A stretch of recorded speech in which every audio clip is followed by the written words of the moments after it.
하나님의 의라는 제목으로 함께 말씀을 나눠보도록 하겠습니다. 지난 교회 말씀을 준비하면서 지난 교회 생각이 참 많이 났습니다. 누가 생각이 났냐면은 지난 교회 여자 전도사님들이 생각이 많이 나더라고요. 이 전도사님들이 같이 사역을 하게 되면 그때는 이제 우리는 목장 체제지만 거기는 이제 구역 또 교구 체제여서 이제 교구별로 맡아서 사역자들이 남자 교역자들이 붙고 그다음에 전도사님들이랑 같이 동행을 했습니다. 뭐 신방을 가든지 뭐 다른 일을 하든지 같이 이제 다니는 경우도 많고 식사를 참 같이 많이 했어요, 교역자들이. 그래서 재밌는 일도 참 많았는데 식사하러 가면은 전도사님들이 이제 잘 아시니까 그 교회 누가 식당 하시고 그런 거 아시니까 그런 데 가서 팔아드리고 그렇게 하면서 가면은 꼭 집사님들이 목사님들 오면은 또 잘 대접한다고 막 애 많이 쓰시고 그러시거든요. 대전이랑 저는 이제 서울에서 사역해보고 우리 행복한 교회에서 대전에서 사역해보고 또 전주 거기서 사역해보고 했는데 이 경기권이랑 또 대전 정서가 좀 다르고 또 그 전주 같은 그런 지역과 또 정서가 좀 많이 다르더라고요. 근데 이 전주가 아무래도 약간 시골틱한 게 있어요. 그래서 이 전도사님들이나 그런 분들 뭐 말씀하시고 또 얘기하면은 약간 우리 행복한 게 정이 없다는 게 아니라 조금 더 정감 있고 사람 냄새가 많이 납니다. 그래서 이 전도사님들이랑 같이 식사하러 다니면은 이런 얘기를 참 많이 해요. 식사 잘 먹고 나오면서 이런 얘기. 그런 게 아니요. 우리도 해야 해요. 이러면서 막 그런 얘기를 많이 해요. 그러니까 뭐 대접 받았으면은 줘야 된다는 거예요. 그리고 잘 대접받고 나오면은 다음에 또 와야 된다 그러면서 막 그런 얘기를 참 많이 하시거든요. 받았으니까 당연히 또 줘야 되고 왔다 갔다 하면서 정 나눠야 된다고 그런 식으로 얘기를 많이 합니다. 저는 참 사람 냄새나는 좋은 모습이라고 생각합니다. 그것이 우리 사회에 정이 가는 모습이 아닐까. 그래서 참 사랑을 많이 받다 왔습니다. 그래서 우리는 이런 것에 대해서 좀 거북함이 없어요. 왜냐하면 우리 사는 방법이 그렇게 살기 때문이에요. 사람들이 그렇게 살기 때문에 베풀고 또 받고 또 베풀고 그러면서 살기 때문이죠. 그래서 우리는 익숙합니다. 받았으면 해주고 하는 모습이. 내가 이번에 대접받았으면 다음에 나도 대접하고 이것이 우리가 생각하는 관계의 법칙입니다. 그런데 사실 우리가 믿는 하나님과의 관계 또 하나님 나라에서의 어떤 법칙들은 이것과는 많이 다른 것 같습니다. 왜냐하면 뿌리지 않은 것을 거두고 또 수고하지 않은 것을 누리고 큰 수고를 해도 주님 앞에 마땅히 감당해야 될 것을 했을 뿐입니다라고 고백하는 것이 교회의 모습이기 때문이죠. 작은 것을 주님께 대접해도 주님께서는 큰 것을 대접받았다고 이야기합니다. 반대로 주를 위한다는 이름으로 많은 것을 해도 주님께서 내가 너를 도무지 알지 못하겠다라고 말씀하시기도 합니다. 우리가 생각하는 주고받는 관계가 통하는 것이 아니에요. 세상에 다른 많은 종교들이 인과응보에 대해서 이야기하고 뿌린 만큼 거둔다라고 이야기하고 그것대로 통한다고 합니다. 일한 만큼 먹고 누리는 것이 당연한 것이라고 이야기하죠. 그런데 교회는 그렇지 않습니다. 이전에도 한번 예화를 든 적이 있는데 20세기 위대한 기독교 석학들이 모여서 기독교와 다른 종교의 차이점에 대한 이야기를 나눌 때 많은 학자들이 사랑입니다. 구원입니다. 헌신입니다. 희생입니다.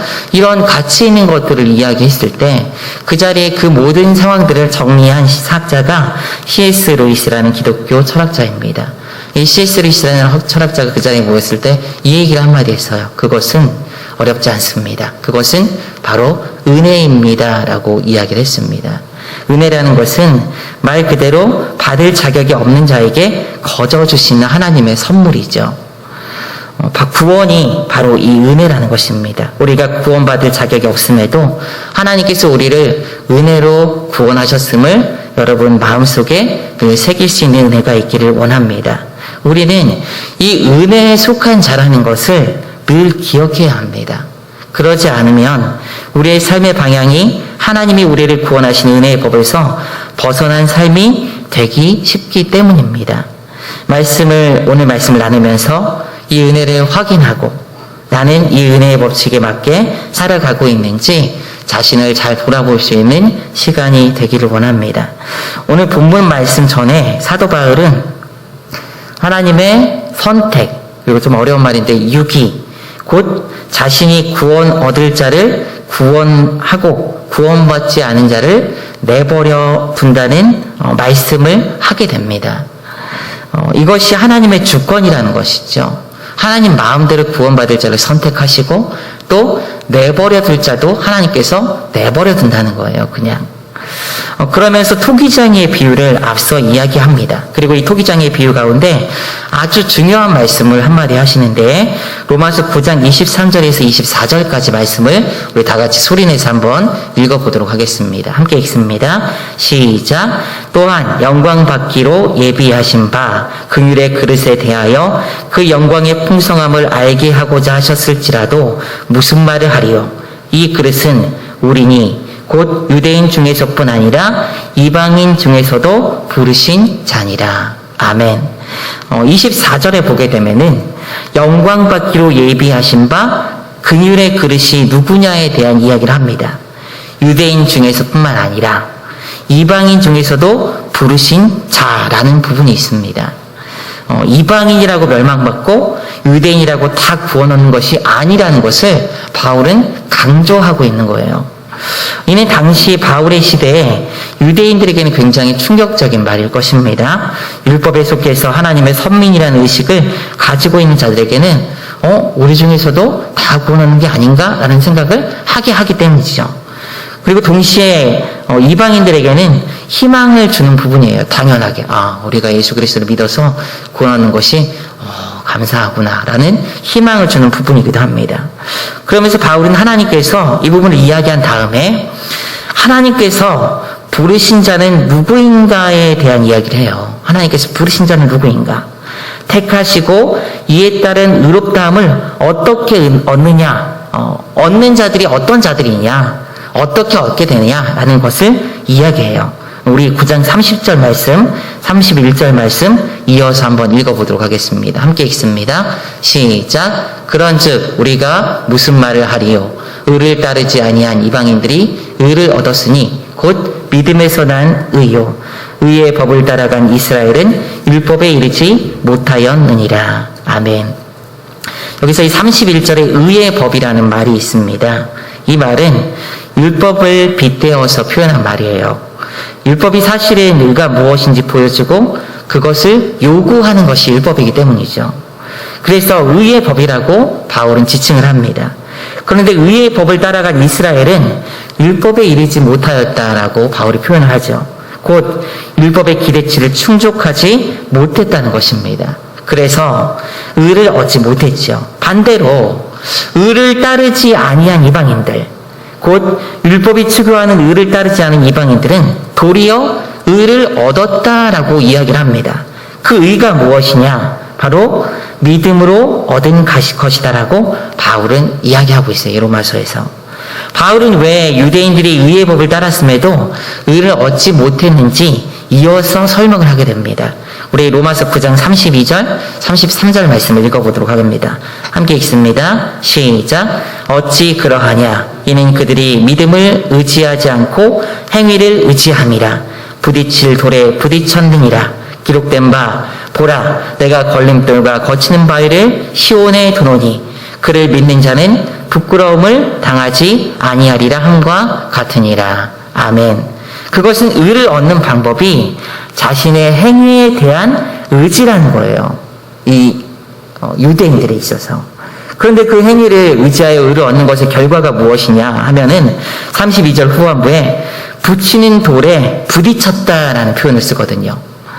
그리고 놀라운 사실은 내가 걸림돌과 거치는 바위를 시온에 두노니라는 이 부분입니다. 그래서 하나님께서 일부러 걸려 넘어지게 하기 위해서 일부러 두셨다는 거예요. 거치는 돌과 바위를 시온에 두셨다. 그러면서 다른 부끄러움을 당하지 않은 방법을 주셨음을 이야기합니다. 그러니까 의를 얻는 다른 방법. 곧 그 방법이 무엇이냐면은 이런 표현에 나와 있습니다. 그를 믿는 자는 부끄러움을 당하지 아니하리라. 믿음이라는 거예요. 율법을 지킴으로 행위를 의지하는 것 자체가 마땅히 부딪힐 돌에 부딪혀서 넘어지는 것. 인간이라는 죄된 태생적 한계 때문에 행위를 의지하면 당연히 걸려 넘어지게 되기 때문에 하나님께서 믿음이라는 다른 길을 열어주셨음을 알고 그것을 따라가게 하기 위해서 걸려 넘어지게 하는 돌을 시원해 주셨다는 것입니다. 바울은 이어서 사실 자신이 믿음으로 의에 이른다고 하며 유대인들을 배척하는 것처럼 오해를 살 수도 있지만 그런 것은 아니라는 것을 분명히 이야기해요. 나는 이런 얘기를 하지만은 이 글을 읽는 유대인 너희들을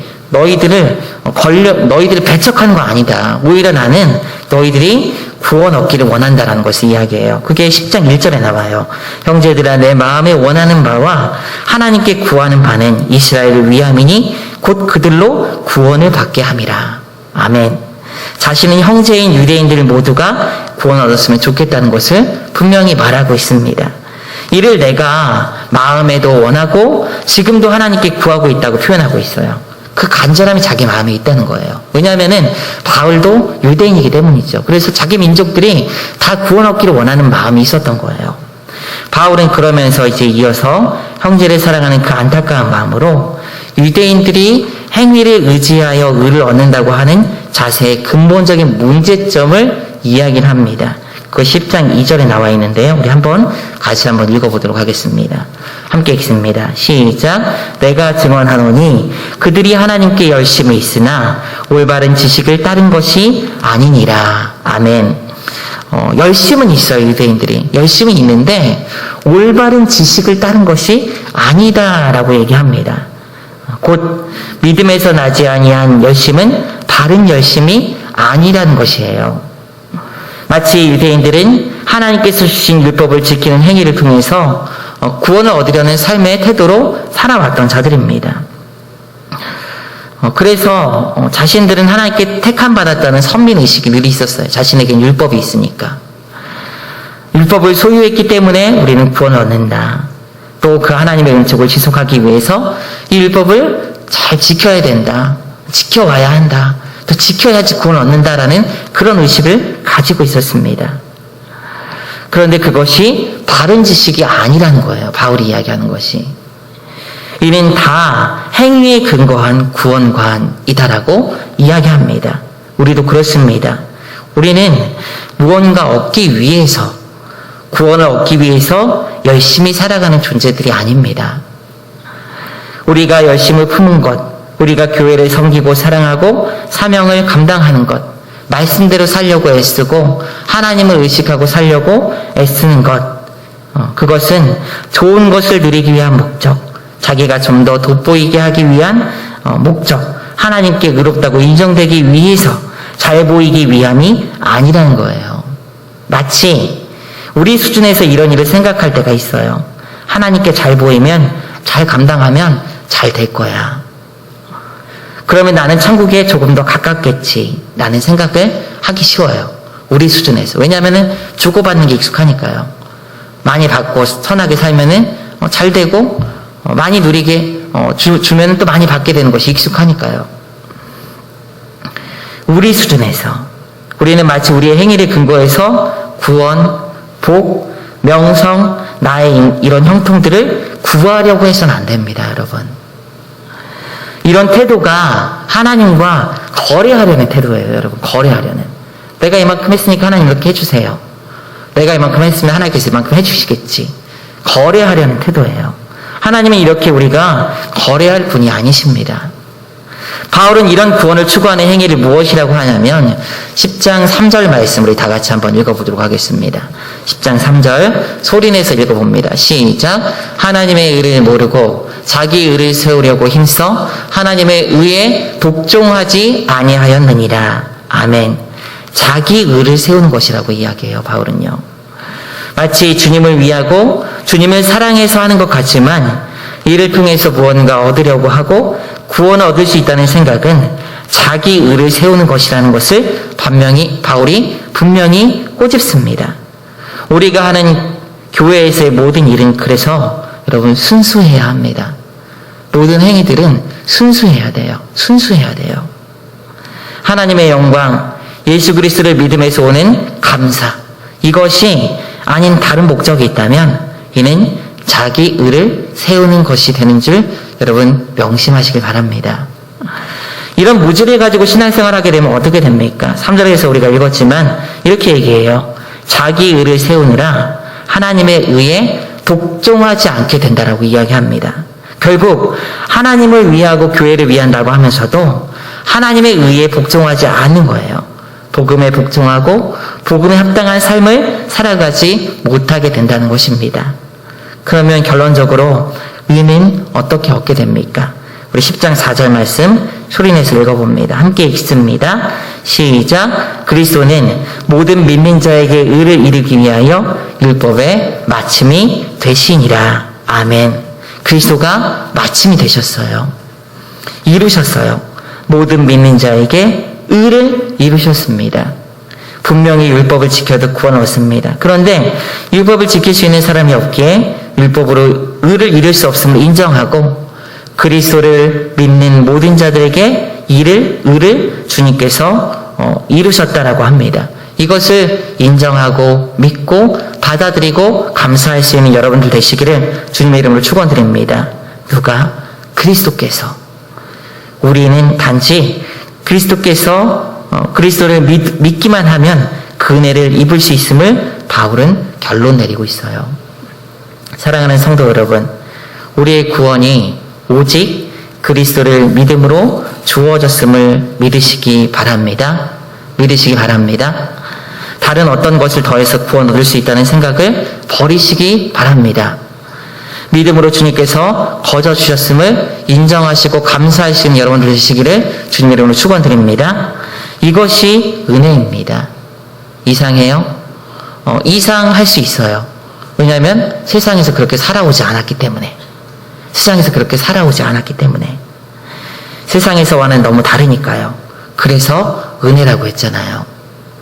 그러나 하나님은 이렇게 구원을 주셨습니다.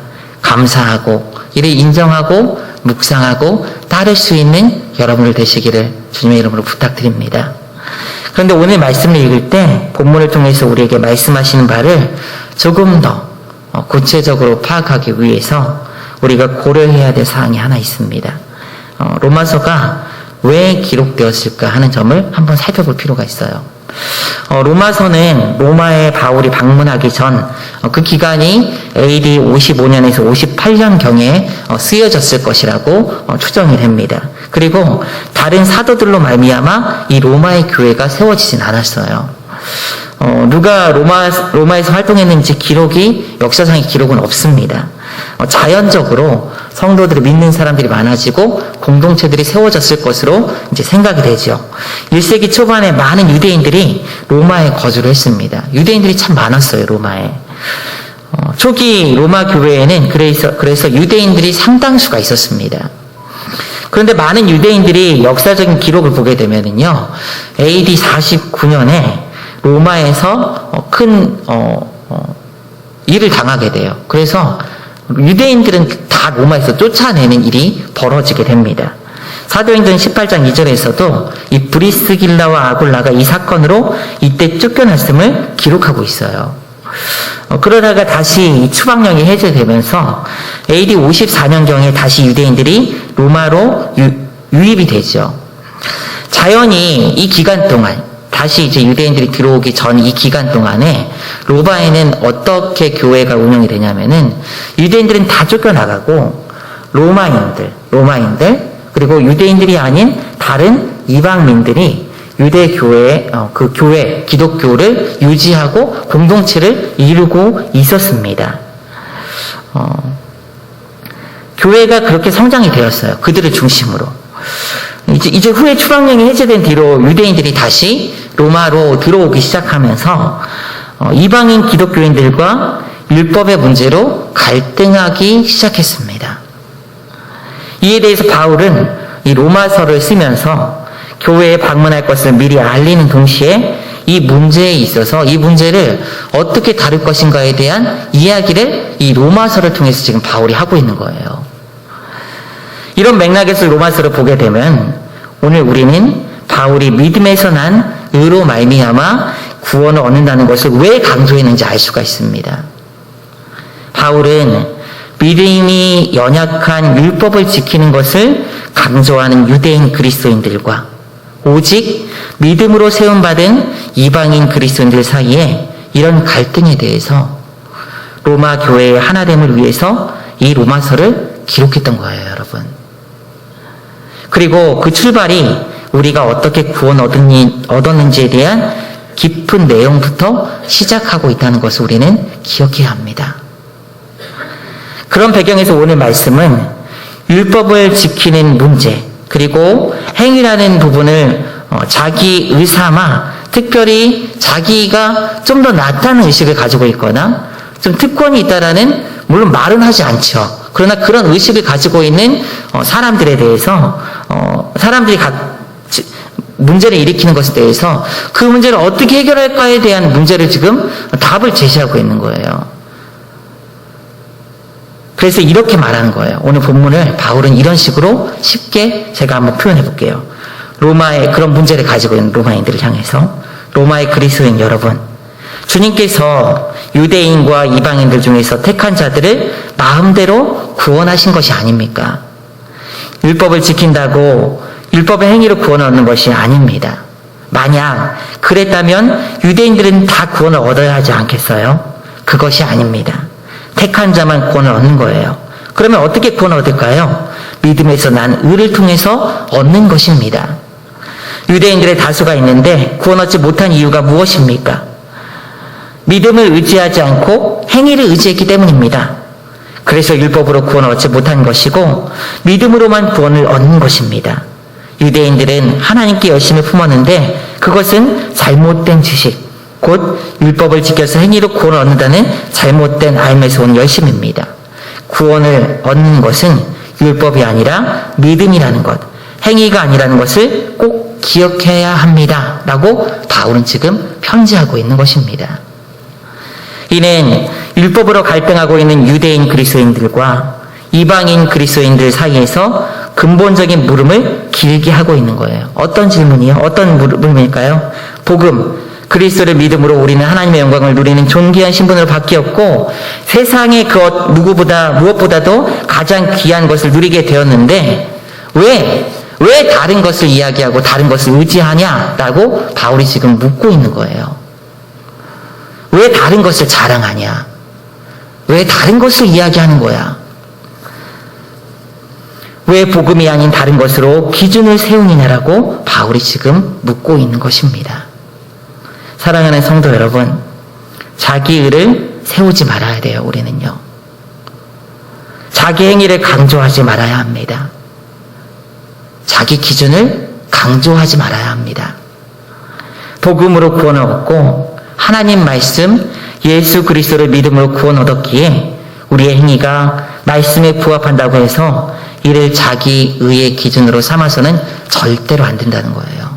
그것이 교회의 분열을 조장하게 된다는 것이에요.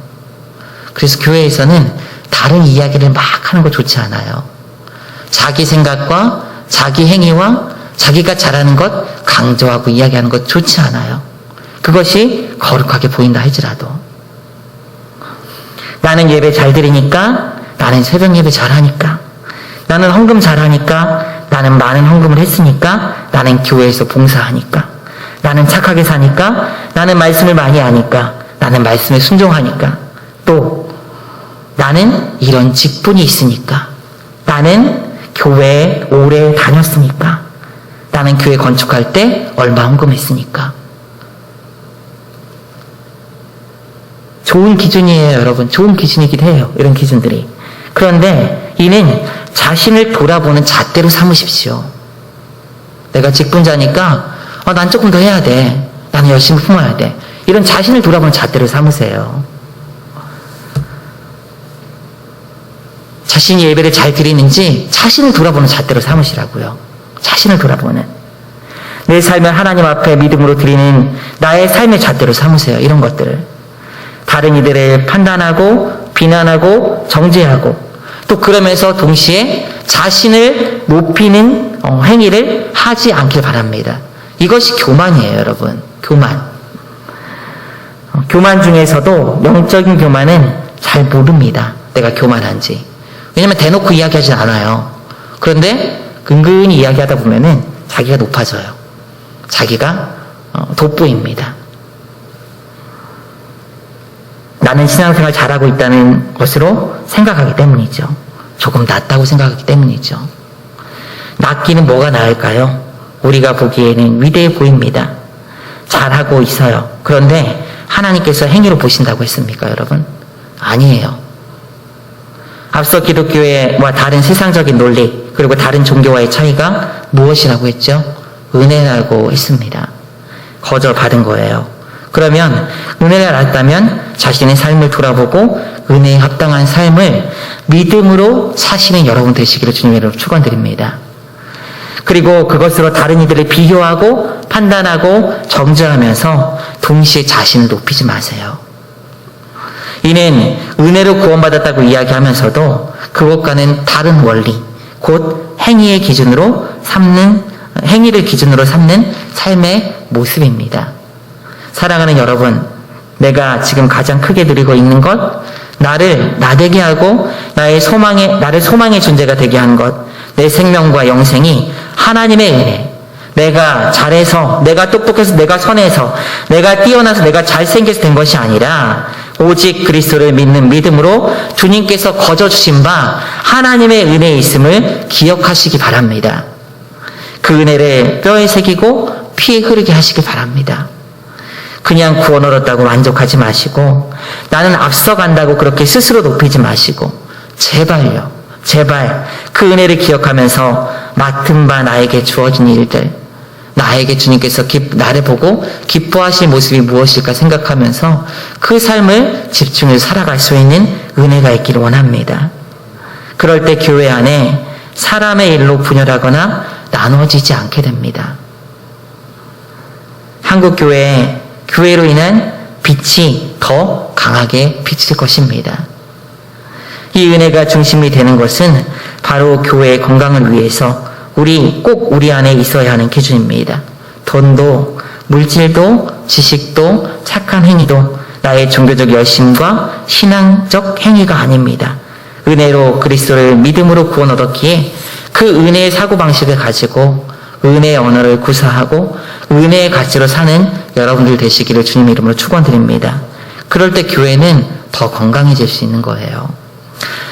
제가 교역자로 신앙생활할 때 참 많이 들었던 말 중에 하나가 교회 안에 있는 성도들의 부류들을 서로 인정하고 존중하고 그냥 받아들이라는 거예요. 수용하라는 거예요. 가만 보니까 그런데 그렇게 그냥 인정해주고 나누어지게 내버려 두는 것이 편하긴 하더라고요. 편하긴 해요. 끼리끼리 모여서 이렇게 뭐 하고 하는 거 편하긴 하더라고요. 그냥 내버려 두는 게. 그런데 말씀을 준비하면서 그게 바람직한 모습일까 한번 생각을 해보게 됩니다. 편하게 그냥 인정하고 그냥 당신들은 당신대로 모이고 이대로 모이고 이게 하는 게 놔둬도 될 모습인가, 그냥 괜찮은 교회 모습인가. 사실 편하기는 해도 옳은 것은 아니다라는 생각을 합니다. 교회는 그렇게 돼서는 안 돼요.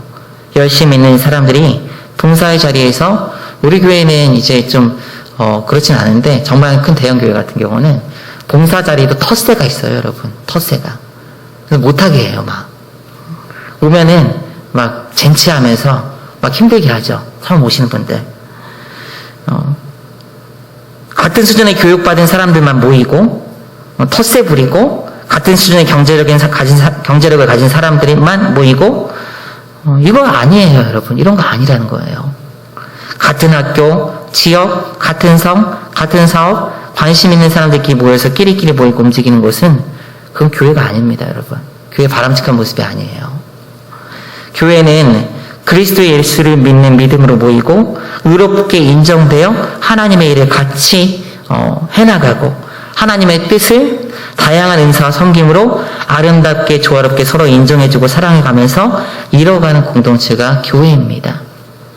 약한 지체들이 있다면 다 포용하고 끌고 가는 것이 교회예요, 여러분. 부족한 지체도 있습니다. 그런데 그것이 어때서요, 여러분? 그것이 어때서요? 그 약한 존재들, 부족한 존재도 그리스도께서 피로 사신 귀한 존재들입니다. 교회에서 말 한마디 못하고 뒤에 앉아가지고 예배만 몸만 거동 불편하게 와가지고 조용히 돌아가시는 분들, 그런 분들도 다 주님께서 피값으로 구원하신 귀한 존재들이라는 거예요. 다. 우리는 누구와도 그리스도의 사랑을 서로 나눌 수 있어야 합니다. 은혜가 아닌 다른 조건으로 나누어서는 안 돼요, 여러분. 내가 필요한 사람이니까 접근하고 친하게 지낼 만한 능력과 조건을 가졌으니까 친하게 지내고, 이게 아니라는 거예요. 누구와도 다 가까이 갈 수 있어야 합니다. 우리 아이들이 이제 대전에 온 지가 이제 3년째인데, 근데 그 전에 이제 전주에 있을 때 한옥마을 안에 있는 학교를 다녔어요. 여기 한옥마을 안에. 그러니까 한옥마을이니까 좀 고전적이고 좀 그런 것들을 좀 많이 하더라고요. 그래서 좀 약간 좀 특성화된 게 이런저런 행사를 많이 하는데 다 전통과 관련된 그런 행사들 좀 많이 하고 그래요. 근데 이제 특성화 이제 학교다 보니까 공부는 열심히 안 해요. 그래서 아내 말로는 거기서 공부하다가 다른 학교 가면 애들이 학력이 뒤쳐져가지고 아주 힘들어하더라, 그런 얘기를 하더라고요.